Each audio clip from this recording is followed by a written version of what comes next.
అంటే మనం 92 crores చేసాం సార్. 94+, 96. అంటే ముందు ఇమీడియట్ చర్యలకేమో 2.5 కోట్లు పంచాయతీల వరకు. ఇది నేను పంచాయతీ వరకు బడ్జెట్ చెప్తున్నాను.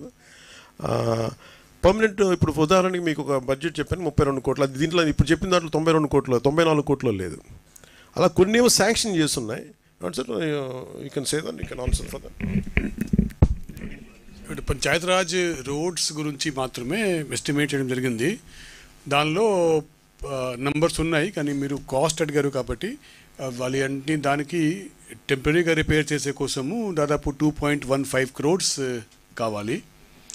అది దాని తర్వాత పర్మనెంట్ రిపేర్ చేసే కోసము 94 crores కావాలి. రెండు కలిపి 96 crores రూపీస్ కావాలి. మనము ఇప్పటిదాకా మనకు వచ్చిన రిపోర్ట్స్ అండ్ ఎస్టిమేట్స్ మేరకు టెంపరీగా మనము రెస్టోర్ చేసే కోసం కావాల్సిన 2.15 crores డబ్బు రిలీజ్ కోసం వెయిట్ కాకుండా ఎక్కడైనా సాధ్యం ఉందో, depending upon the water level ఎక్కడైనా పర్మిట్ చేస్తూ ఉందో అటువంటి చోట ఆల్రెడీ రెస్టోరేషన్ వర్క్ నడుస్తూ ఉంది.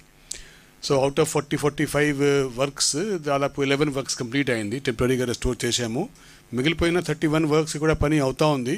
ఒక ఫ్యూ ప్లేసెస్లో wear water level still does not permit any kind of restoration. అది ఈరోజు రేపు మళ్ళీ ఖచ్చితంగా all these 41 works which have been road works which have got either breached or culverts breach అయింది. అటువంటి వర్క్స్ మాత్రమే టెంపరీగా నెక్స్ట్ 2-3 daysలో 4 daysలో వారం లోపల we will complete the work of restoration temporarily and make them motorable.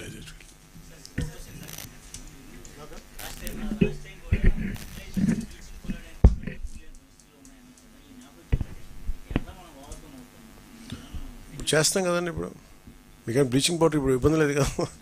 అంటే డబ్బులు అంటే దోచేసే వాళ్ళ దగ్గర డబ్బులు ఉన్నాయి, కానీ డబ్బుని ఇచ్చే వాళ్ళ దగ్గర డబ్బులు ఉంటాయి కదా. అందుకని ఇబ్బంది ఉంది. కానీ but at least we are grateful to central government.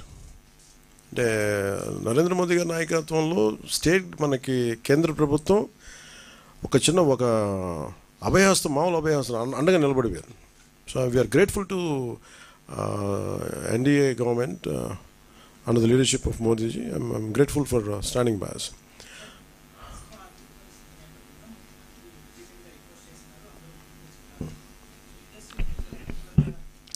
ఒకటి I tell you what is film industry ఏంటంటే ఇప్పుడు మీరు చూస్తే మీరు డబ్బులే మాట్లాడాలంటే జగన్ గారి దగ్గర ఎక్కువ డబ్బులు ఉంటాయి.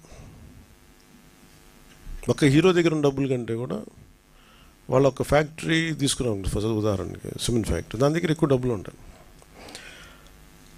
ఫిల్మ్ యాక్టర్స్ ఇవన్నీ ఏంటంటే వాళ్ళ హడావిడి ఎక్కువ, గోల ఎక్కువ.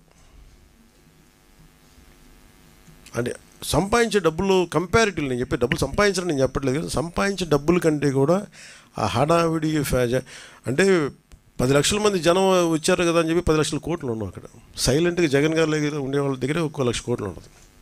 అది తేడా. సో సైలెంట్గా డబ్బులు ఉండేవాళ్ళు చాలామంది ఉన్నారు. వాళ్ళందరికీ నిజం అంటే నేను నిన్న మాట్లాడటం కూడా అందరితో మాట్లాడుతుంటే ఒకటే నాకు అనిపించింది, డబ్బు ఇవ్వాలని చాలామందికి ఉంటుంది. ఇప్పుడు 1,64,000 మంది ఒక పంచాయతీరాజ్ జాయింట్ యాక్షన్ కమిటీ నుంచి వాళ్ళు కూర్చోబెట్టి మేము ఇస్తున్నామంటే డబ్బు ఇవ్వడంటే ఎక్కడో పారదర్శకత ఉంది, మేము ఇస్తాం, ఆ డబ్బు వెళ్తుంది. అది ఒక 10 కోట్లు రేపు పొద్దున ఒక కార్పొరేట్ సంస్థ ఇచ్చినా లేదంటే ఒక వ్యక్తి ఇచ్చినా అది ఇచ్చే డబ్బు ఆ వ్యక్తికి చేరుద్దు అనుకున్నప్పుడు చాలామంది ఇవ్వడానికి సంసిద్ధంగా ఉన్నారు. అలాంటి ట్రాన్స్పరెన్సీ ఒక ప్రయత్నం చేస్తున్నాం. సో దానికి ఎగ్జాంపుల్ నేను ఏం చెప్పానంటే, ముందు ఎఫెక్టెడ్ 400 పంచాయతీల్లోకి నేను ఒక పంచాయతీ ₹1,00,000 చొప్పున నేను ఇస్తే అది ఎలా ఖర్చు పెడతారో నేను చూద్దాం. It's a way of donation. Also పర్సనల్గా నేను కూడా ఇన్వాల్వ్, నా డబ్బు కూడా ఇన్వాల్వ్. అది ఎలా వెళ్తుంది? సపోజ్ నేను పారిశుద్ధ పనులకి ఇది ఇవ్వాలి, లేదంటే చాలా పనులు ఉంటాయి, చిన్న రోడ్లు కావచ్చు, పారిశుద్ధ బిల్డింగ్లు కావచ్చు, లేదంటే పశువులు చచ్చిపోతే పశువులకి ఎవరన్నా, సపోజ్ నేనేమంటాను ₹1,00,000 మన ఒక పంచాయతీకి ఇస్తే ఆ పంచాయతీల ఉదాహరణకి 220 పశువులు చచ్చిపోయినాయి. ఈ 220 పశువులకి ఈ 400 పంచాయతీలు చనిపోయి, ఈ పశువులే కొనండి, నా బడ్జెట్ ఇది, నా ఇచ్చే డబ్బు అంతా ₹1,00,000, ఆ గ్రామంలో 10 పశువులు చనిపోతే 10 పశువులు కొనండి. లేదంటే నేను ఇచ్చే ₹1,00,000 ఎన్ని పశువులు వస్తే అన్ని పశువులు. ఆ హెడ్కి వెళ్ళినప్పుడు జెన్యూన్గా అది వెళ్ళింది అనుకోండి, నాకు ఇచ్చే వ్యక్తికి అది తృప్తి ఉంటుంది.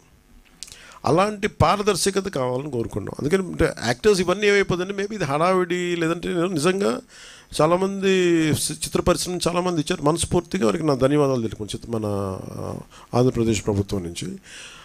బట్ ఇదేంటంటే మిగతా వాళ్ళు కూడా రావాలని నేను కోరుకున్నాను. ఇది ప్రత్యేకమైన పరిస్థితులు, ఇది మన నేల, మన రాష్ట్రం, ఇది మనం కాపాడుకోవాలి.